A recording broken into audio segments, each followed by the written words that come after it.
In a monitor market that often focuses on gaming, it sometimes feels like productivity monitors get overlooked. But what if you could get a monitor that has features for both at a reasonable price? Today we're going to talk about the new Dell S2725QC.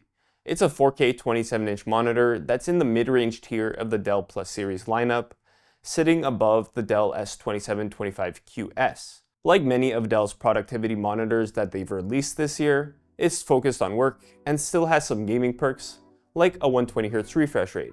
This makes it an upgrade over the older and popular S2722QC. Starting with the design, it looks like any other Dell monitor in the Plus Series lineup. Simple, yet functional.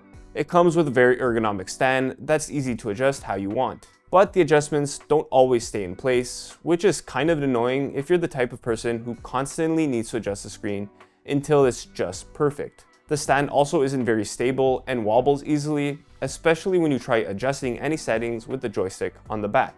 Overall, it does feel on the cheap side, but you kind of need to expect this from a lower cost model. Besides that, the stand has a clip for cable management, and there's a cover to hide some inputs, which is nice if you want to keep things tidy. The video inputs are set into the back of the monitor, so they can be hard to reach, which is something to think about if you constantly need to unplug and replug something. It includes a USB-C port with DisplayPort All mode and 65 watts of power delivery, which is enough to charge most laptops while working. But you might need a separate charging cable if you have a power-hungry laptop. It also has two HDMI 2.1 ports, which are new to the lineup this year and is a nice inclusion for gamers. More on that later. And lastly, there's a pop-out underneath the bottom bezel with a USB-A and USB-C. This is pretty convenient to quickly connect the device and hide it when you're not using it. There are just a couple of things to keep in mind before we move on. It doesn't have a KVM switch like higher end models, so you can't easily use the same devices on two computers connected to the monitor. Technically, you can do that, but you'd have to change the USB-C connection each time. It doesn't have an audio jack either, which is disappointing if you wanted to connect speakers or headphones directly to the monitor. There are built-in speakers, which sound fine for monitor speakers, but probably aren't what you're looking for if you want good sound. So these features are good to know before buying, but what about performance? First off, the high 4K resolution helps make text look sharp. Plus the 27-inch screen is big enough to put two windows side by side. If you do plan on sharing your screen with someone next to you, you'll be happy to know it has wide viewing angles. The image remains consistent when viewed from the sides, though some colors like red wash out when viewed from wide angles. This is something to think about if you're a content creator who needs to see accurate colors. If you do, it comes with a very accurate sRGB mode. It locks colors well to the sRGB color space, so they don't look oversaturated. But there are white balance and gamma issues without any sort of calibration. You need to properly calibrate the monitor if you want near perfect colors in SDR. Unfortunately, the picture quality is a lot worse in HDR.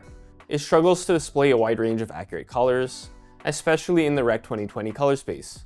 Colors are just missing that punch for a proper and vivid HDR experience. This is also because it has a low contrast ratio, so blacks look gray and dark colors aren't that deep. It lacks a local dimming feature to fix those, so it just can't display those deep and inky blacks. Plus, highlights don't pop against dark backgrounds in HDR either, so the entire image looks flat and muted.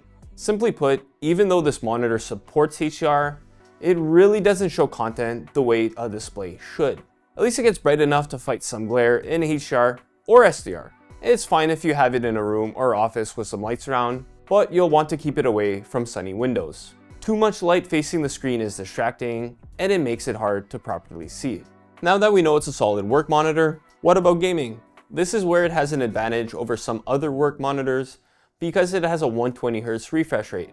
You can reach this over HDMI thanks to its 2.1 bandwidth, as long as you have a compatible graphics card.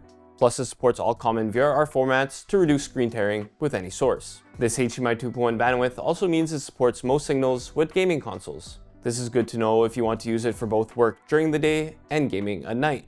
There aren't any issues with the PS5, and it works for the most part with an Xbox, but it doesn't support 1440p at 120Hz, no matter the settings we changed. Oh well, it still supports 4K up to 120Hz with an Xbox anyway. Gaming also feels responsive because it has low input lag at any refresh rate, which is ideal for playing games that need fast reactions. While there are a few positives when it comes to gaming, the biggest downside is how blurry motion looks. Any fast-moving object has distracting trails behind it, which is disappointing for playing fast-paced games. Sure, it's still better than other work monitors, but this is the biggest difference between this monitor and a dedicated gaming monitor. That's exactly what you need to think about before buying. If you want a dedicated 4K gaming monitor, there are other options out there, but you'll have to spend more for good performance. But if you want a 4K monitor that's useful for both gaming and work and doesn't break the bank, this monitor fills that niche.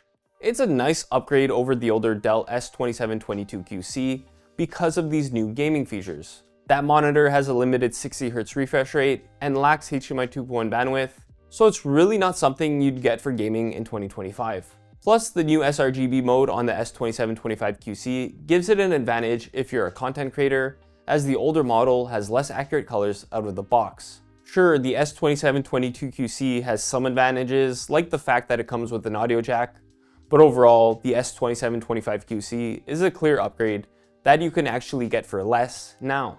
Of course, it isn't the best work monitor out there, but that's what you should expect at this price point. If you want more, you'd have to make the jump to the higher-end U2725QE.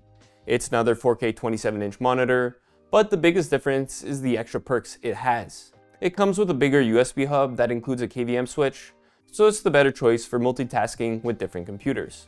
It even supports Thunderbolt 4 and 140 watts of power delivery, which are useful if you have a high-end laptop like a MacBook. It also has an advantage in terms of picture quality because it gets brighter and displays a wider color gamut in HDR, though HDR performance is still limited. That said, the U2725QE has the same gaming features like the 120Hz refresh rate, so you're really going for the higher end model if you want the extra productivity perks and don't mind the higher cost. If that's too expensive for you and you're looking for a versatile 4K monitor with good value, the S2725QC is definitely worth getting, especially if you could find it on sale. Sure, you could save more money by getting the similar Dell S2725QS, but it doesn't have a USB hub. For what this monitor offers, there isn't much to knock against it. It's one of the better work monitors out there, and the gaming features are a nice touch. That's all for our review of the Dell S2725QC. If you want more details, check out our written review. The link is in the description below. Until next time, I'm Nicholas from Ratings.com, where we help you find the best product for your needs. Ciao.